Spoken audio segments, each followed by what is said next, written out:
ശരീരത്തിൻ്റെ ചൂട് കൂടുതലുണ്ട്. ചൂട് കൂടുമ്പോൾ നമ്മുടെ സ്കിന്നിൻ്റെ തിക്നെസ് കുറയും, ഉള്ളം കൈ വേർക്കും.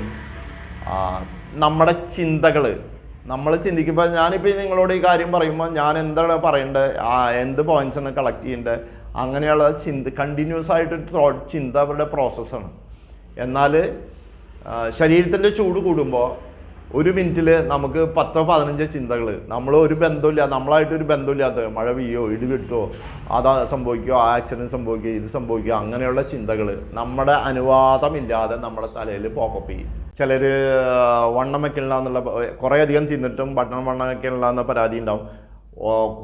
കുറച്ച് ആൾക്കാർ കുറച്ച് തിന്നിട്ടും വണ്ണം വയ്ക്കുന്ന ശരീരപ്രകൃതി ഉണ്ടാവും. ഇതൊക്കെ നമ്മുടെ ഈ ശരീരത്തിൻ്റെ ഇൻവോളണ്ടറി കൺട്രോൾസ്, നമ്മളെ സ്വയമായിട്ട് നിശ്ചയിക്കാതെ സ്വയം ഉണ്ടാകേണ്ട കുറേ കൺട്രോൾസ് ബാലൻസ് ചെയ്താൽ ഇതൊക്കെ തിരിച്ചു വരാൻ